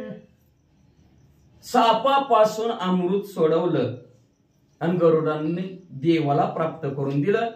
इंद्रादी देव असणारे सर्वच्या सर्व गरुडजीमुळे असणारे सुखी झाले, आनंदी झाले. नाहीतर मिळलं असतं का? जरी युक्ती जर गरुडांनी सांगली असते, किती अपघात झाले, किती फजिती झाली, कुणाला तोंड द्यावं लागलं तेवढं अमृत प्राप्त करण्यासाठी, तुम्ही आला काय तर मागायला हो तिकडे असं म्हणलं असतं. बरं देतो पण काहीतरी द्या की मला बी म्हणलं असते, निम वाटून घेऊ चाललं झालं असतं. पण काय नाही, बिनधास्त असणारी युक्ती ऐकली भगवंत. का तर भगवंतांनी मग अशी सांगितलं माझ्या आज्ञेत राहायचं, ध्येय मला द्यायचं म्हणजे माझ्या आज्ञेत. आपण नुसतं ध्येय तुम्हाला तन मन धन तुझं अर्पण, पुन्हा नको तुमचं दर्शन. नुसतंच म्हणायचं तन मन तुम्हाला अर्पण, पण पुन्हा नको तुमचं दर्शनाला काय फायदा, काय काय फायदा नाही. म्हणून असणाऱ्या गरुडजीने सर्वांना असणारा देवादी देवांना सुखी केलं म्हणतात. वाचा, देव पावनी परमामृत कुंडे भरली पाताळगत, राखण ठेवून इत्याभूत सुर समस्त सुखी केले. परमसामृत देवांना प्राप्त झालं. जिथं त्या पाताळाच्या ठिकाणी होतं त्या कुंभ परत असणार तिथलं भरलं गेला. जसं पहिल्या असणार अध्याय सुरुवात झाल्याच कोण कोण राखणदार होतं, कसं होतं, काय होतं, ती जिथल्या तिथं ज्याचे त्याच्या कामावर माणसं ठेवली राहिली, त्यांच्या पगारी चालू झाल्यामध्ये. वाचा, त्रैलोक्या विजयी महावीर धीर शुराती उदार, हा गरुडाचा वडिवार सविस्तर सांगितला. त्रिलोक्य स्वर्गमूर्ती पाताळामध्ये असणारा शूरवीर पराक्रमी महानवीर आणि देवासमोर सुद्धा कसा विजय झाला असा धीर शूर वीर उदार अंतःकरणाचा. एवढं फजिती करून जिंकला अमृत, तरी सुद्धा ज्याचं होतं त्याचं त्याला माघारी करून टाकलं, ह्याला उदार म्हणायचं. आणि अशा उदार अंतःकरणाच्या गरुडजीने सर्वांना सुखी केलं. हा गरुडाचा असणारा महिमा मोठेपणा प्रभू रामचंद्र तुम्हाला सांगितला. असं जटायू पक्षी म्हणू लागले, गरुडे सुखी कश्यप पिता, सुखी केली वनिता माता, सुखी केले सुर समजता, विष्णू तत्वता सुखी केला. गरुडजीने आपल्या वडिलांना सुखी केलं, त्यांच्या आज्ञेमध्ये राहिले. विनताला असणाऱ्या आपल्या आईला सुखी केलं, 33 कोटी देवांनाही सुखी केलं, आणि शेवटी त्या भगवंताला सुद्धा असणाऱ्या विष्णू परमात्मा भगवंताला सुखी केला, सर्वांना सुख दिलं. आईशी गरुडाची ख्याती, तो पितृत्व मजला श्री रघुपती, आणि आम्ही अरुणाची संतती, जटायू संत संपत्ती दोघे बंधू. आणि अशा प्रकारच्या असणाऱ्या गरुडाची कीर्ती आहे प्रभू रामचंद्र. आणि ती गरुड माझं कोण लागत असेल तर आमचा काका म्हणले, चुलताय, काकाच म्हणायचं आपल्या भाषेत, चुलताय म्हणले असणार. आणि आम्ही म्हणले असणार त्या अरुणाची मुलं आहेत. मी एक गरुड आणि दुसरा एक अजून संपाती आहे म्हणले, हे आम्ही दोघं भाऊ. वनितेचे गरुड अरुण त्याचे सांगितले कथन, अरुणाचे आम्ही दोघे जण जटायू आणि संपाती. विनीतीला 2 मुलं झाली, एक गरुड आणि दुसरं अरुण म्हणले. त्या अरुण आणि गरुडाचं तुम्हाला असणारी माहिती सविस्तर सांगितली.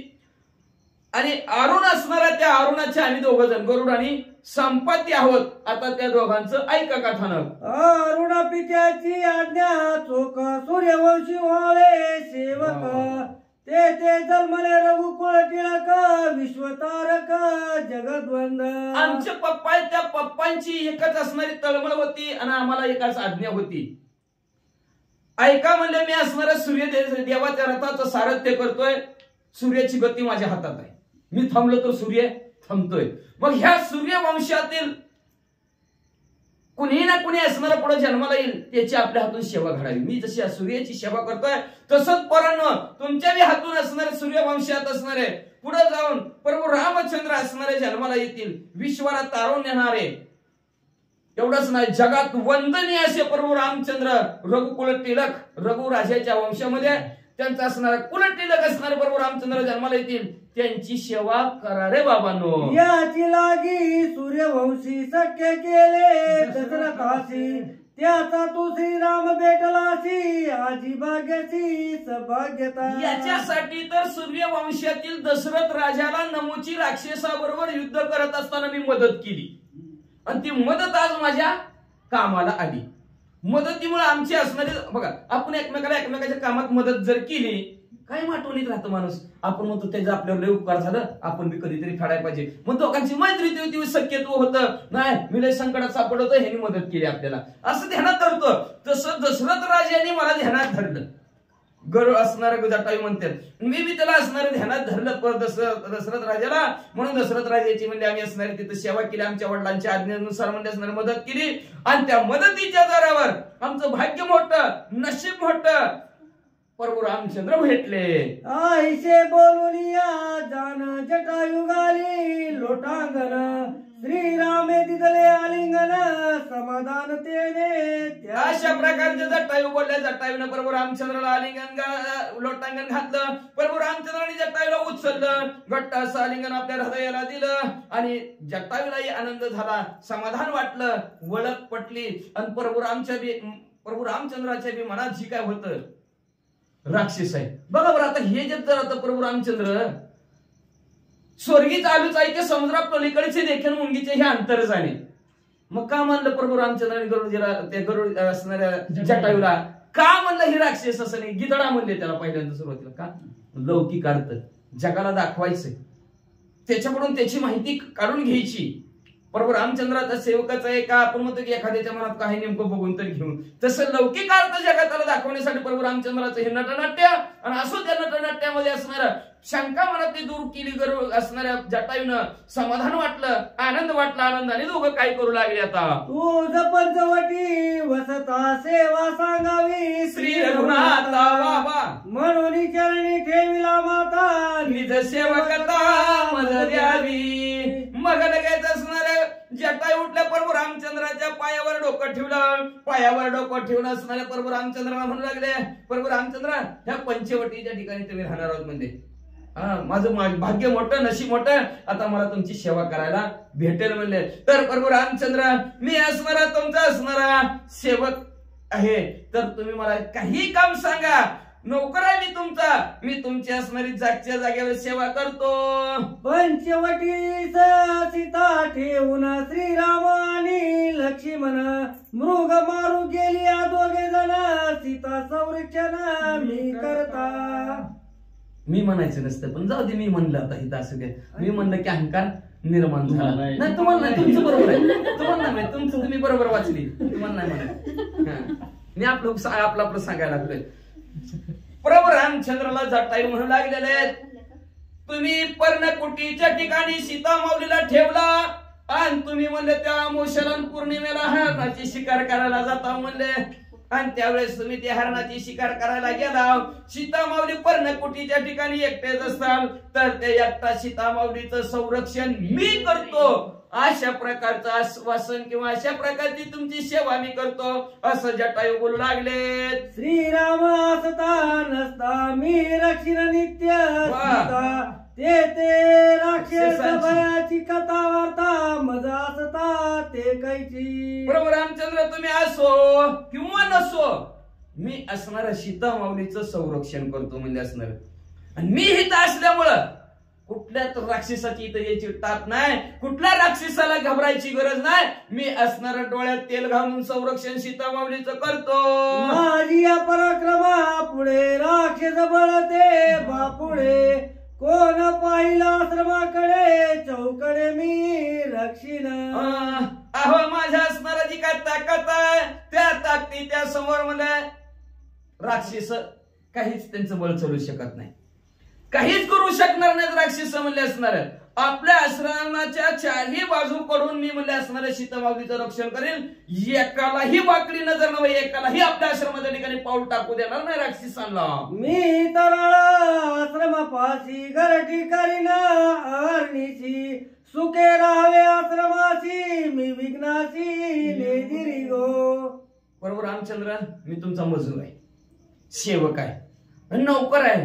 आणि त्या नौकरासारखं नाही कळलं, वॉचमॅन सारखं तुमच्या आश्रमाच्या ठिकाणी घरटी घालीन. सारखं घरा हातात काठी घेऊन म्हणले असणार, घरा फिरकत राहीन म्हणले असणार.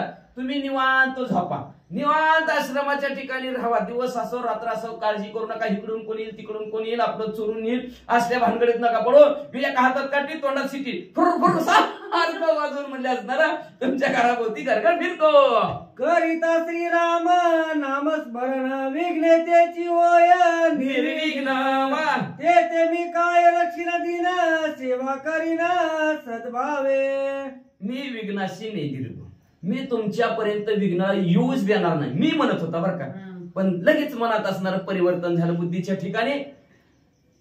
जाणलं थोडाशी देवाचे असणारा प्रकरण त्यांनी जाणला गेला आणि जाणून असणाऱ्या जटायू म्हणू लागले, करिता राम नामस्मरण विघ्ने पळती बारा वाटे.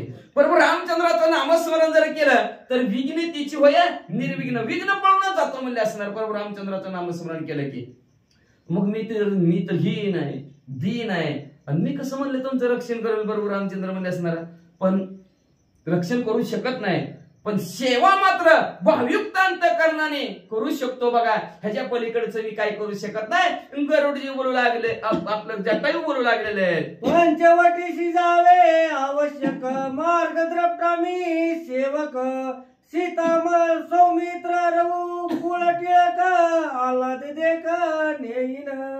चला प्रभू रामचंद्र पंचवटीच्या ठिकाणी जायचंय ना तुम्हाला, चला मी तुम्हाला रस्ता दाखवतो म्हणले असणार. सीता माऊली आहेत, प्रभू लक्ष्मणजी आहेत, प्रभू रामचंद्र तुम्हा तिघांना म्हणले असणार सरळ मार्गाने येतो. कुठलं तुम्हाला असणार तिकीट काढायची गरज लागणार नाही, कुठलं तुम्हाला असणार रस्त्यात काही अडथळा यायची गरज लागणार नाही. व्यवस्थित तुम्हाला पंचवटीच्या ठिकाणी नेऊन ठेवतो, पोहोचवतो. एवढी सेवा मला करू द्या प्रभू रामचंद्र असं असणार. जटायू बोलू लागलेत, आयशी ऐकुनी जटायूची गोष्टी श्रीराम चालिला जगजेठी, मग तिघे जणे उठाउठी पंचवटी पावली. असं जटायूचं बोलणं प्रभू रामचंद्र नाही ऐकलं. प्रभू रामचंद्राला आनंद वाटला. आनंदाच्या भरामध्ये पुढे जटायू आणि पाठीमागे ही तिघ जण हळू पंचवटीच्या ठिकाणी पोहोचली. गंगा जळ तटक निकटी देखोनिया पंचवटी, आल्हाद तिघांची या पोटी गंगा तटी. गंगा नदीचं असणारं पाणी बघितलं, पाण्याच्या बाजूलाच असणारी पंचवटी असणार. 5 वडांच्या झाडांचा समूह आहे. वड आहेत, औदुंबर आहे, पिंपळ आहे, वड आहे, जांभूळ आहे आणि असणार 5वं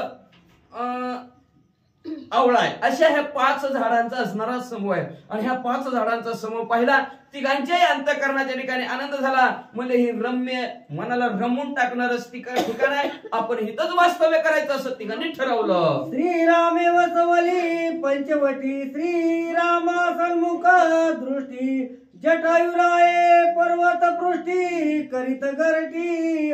प्रभू रामचंद्राने पंचवटी तिथं असणार स्थापन केली. पंचवटी नाव असणार त्या क्षेत्राला दिलं आणि पंचवटीच्या ठिकाणी पर्णकुटी बांधली आणि तिथं 3 जण राहू लागलेले आहेत. प्रभू रामचंद्राच्या पंचवटीच्या समोरच एक भला मोठा असणारा डोंगर आहे. त्या डोंगराच्या असणाऱ्या शिखरावर जटायू पक्षी बसलेले आहेत आणि आपली चारही बाजून असणारे नजर टाकू लागलेले आहेत.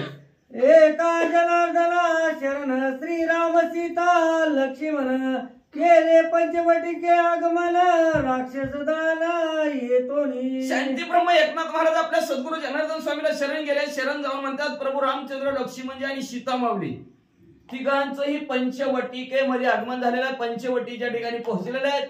आता राक्षस दळायला सुरुवात करणार. आता पीठ कुणाचं होतंय कुणाचं नाही, कसं होतंय काय होतंय सुंदर वड कथानक असणार. पुढच्या अध्यायाच्या ठिकाणी ऐका असं शांती ब्रह्म एकनाथ महाराज म्हणतात. राक्षस वदावया मोहनी श्रीराम करील येतोनी सुरस कथा रामायणी श्रोती सज्जनी मरिसानी. राक्षस मारण्याची भवानी उद्यापासून होणार आहे सुरुवात. आणि सुरुवात कोण येणार आहे? सुरप नका. नुसतं भवानी करून जाणार, मरणार नाही ती, भवानी करायची, मरायला पुढे नख ठेवायची का बरं असं म्हणजे असणार. सुरुवात असणारे प्रभू रामचंद्र उद्यापासून राक्षसाचा अंत करायला सुरुवात करतील. म्हणून इथून पुढची असणारी कथा सुरस आहे, रसयुक्त आहे, अतिशय गोड आहे. म्हणून श्रोते सज्जनाने असणारे ऐकावी अशी विनंती ग्रंथकर्त्या शांती ब्रह्म एकनाथ महाराज आपल्या सद्गुरू जनार्दन स्वामीला शरण गेलेले आहेत. आणि जनार्दन स्वामीला शरण जाऊन ह्या अध्यायाची सांगता करतात. स्वस्ती श्री भावार्थ रामायणे आरण्यकांडे कार्तिकाय श्रीराम सीता लक्ष्मणा जटायु पंचवट्याय गमन नाम सप्तोधाय फास्ट म्हणून श्रीकृष्णार्पणमस्तु शिवं भवन्तु पुंडलिक वरद हरि विठ्ठल श्री ज्ञानदेव